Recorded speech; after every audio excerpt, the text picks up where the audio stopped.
Hey everybody, I'm Paul Higgins and welcome to this week's edition of Eagle Insider with Coach Rich Fisher, the varsity football coach at Santa Margarita Catholic High School.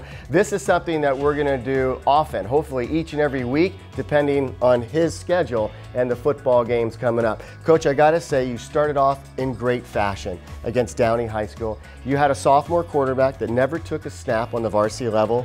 He comes out, his first pass is a touchdown. You started to roll after that. Did the game unfold the way that you thought? You scripted the game, but did it play out the way you thought it would play out?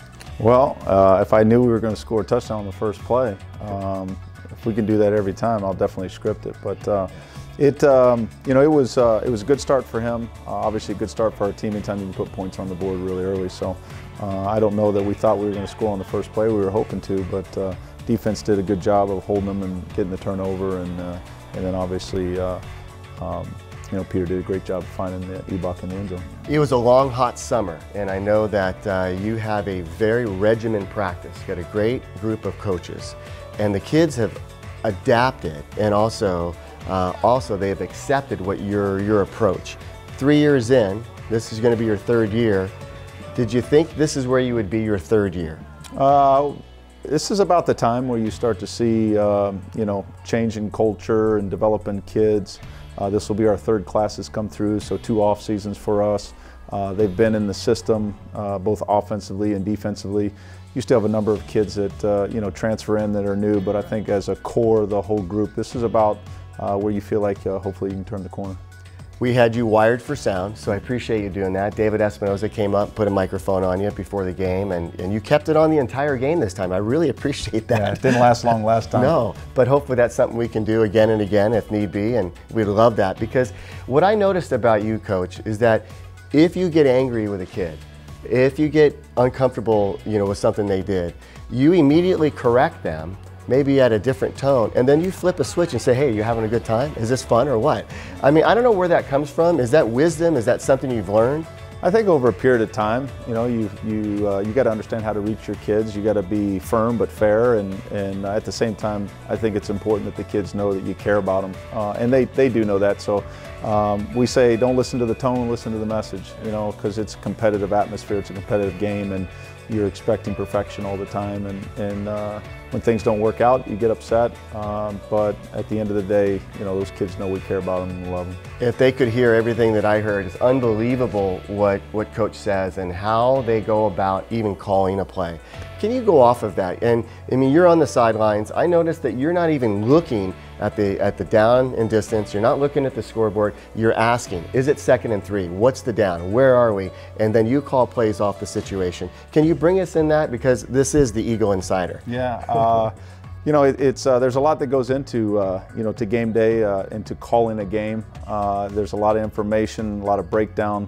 But then obviously on game day, what's really important is that collectively as a group, being able to understand, most people that sit in the stands, they just see a play called and they see a play run, but it's to get to that point. Like you said, I have eyes in the sky, and those guys, everybody has a job in terms of down and distance and trying to identify defense, because you don't have time to scan and see what's going on. You got 35 seconds to get it all done, and so we did a fairly good job, I think, in the game, and a lot of that comes with, again, continuity. You have some really good seniors right now, led by a sophomore quarterback. What can you tell us about the offense, and what were you pleased with? Well, I was pleased that, for the most part, we moved the ball, we answered the bell. Anytime we faced a little bit of adversity or they scored, we were able to capture the momentum. I think anytime that you throw for 6 touchdowns in a game as a sophomore, it speaks volumes for everybody. I mean, the line, he wasn't touched all night long, got flushed one time and ended up scrambling down to the 2-yard line. Hopefully next time he gets out of bounds, though, and not lowers his head and tries to run over the defender. But I was pretty pleased with just the whole overall operation. The cool thing is, we won the game, but there was a lot to improve and a lot to look at on Saturday to get corrected. I know you were talking about penalties. You called out some penalties. I believe you had. I don't need to go into the penalties that you had, but you just said you don't have to bring that up. Yeah. How do you correct that? I mean, it's the first game. It's out of the gate. People, a lot of anticipation, a lot of excitement, a lot going on. Obviously, you said, hey, when we start stepping up our caliber of teams that we play against, we got to correct those problems. Right, and you know, a lot of times there's so many new bodies that are out there playing, the nerves, the anticipation, the anxiety. You know, some of those penalties were that. And then some of those are just physical penalties. You know, you're going hard and bad things happen and maybe bad technique or whatever. So I think, you know, you got to look at each penalty, why it happened, how it happened, and get it corrected. But like I said after the game, you achieve what you emphasize. So we focus on that. We'll get it corrected and hopefully, you know, because you can't have a bunch of penalties when you're playing a good football team and expect to win. You and I were just talking prior to this interview, and you said, you know, they have us ranked bottom in the Trinity League. And that's okay. That, you know, I like being the underdog and surprising people. You will surprise people this year. I hope. You know, we've been picked last the last 2 years, but yet we've finished third both years and made you know, the state playoffs 2 years in a row. So, you know, public opinion, polls, they don't win football games. You know, the kids win football games. The preparation wins the football game. So that's all well and good because there's a high interest in this league and what teams are doing and who teams are, and I think there's a little bit of question mark out there about who we are or what we have, and but we feel confident with the kids that we have and what we've developed and our culture in this program. So hopefully that leads to you know, some big Friday nights. As we wind down this first edition of Eagle Insider with Coach Rich Fisher, you play Mission Viejo on Friday night at Mission Viejo. That was your first game that you've ever coached with Santa Margarita when you first got here. It didn't end the way you wanted it. Last year, I think you could have beat that team. I think you had them beat. This year, third time seeing them, your thoughts? They're ranked pretty high. Yeah, they're I think the 20th ranked team in the country. Obviously a great program, has been for a long time.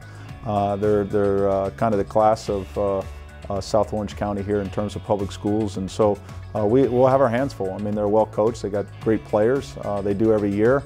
I think our first year here, like you said, didn't work out the way we wanted. First year with us coaching this team and this program, and then last year I think you could see the growth of this program.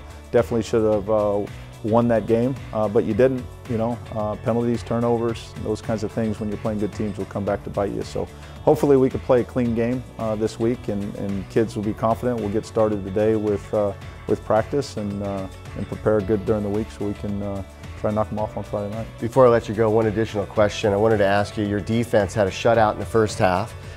Downey had a couple touchdowns, 3 touchdowns in the second half or whatever, and they still played solid. I know you were substituting some kids in and out, but that defense was pretty solid. Yeah, they did a good job. You know, we have a first-year coordinator, Max Onyebule, coach, was our D-line coach, was with me at Nebraska, and we brought him here. He's done a fantastic job, but we have a good defensive staff. And we've got, like I said, kids that played in this system for 3 years, you know, and so it's their first game. They'll continue to get better.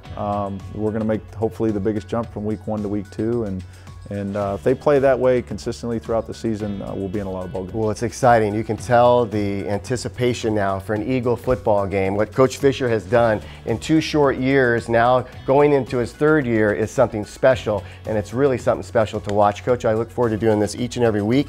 Good luck on Friday night at Mission Viejo High School. I'm Paul Higgins. This is Coach Rich Fisher, and this has been the very first edition of Eagle Insider. We'll see you next week.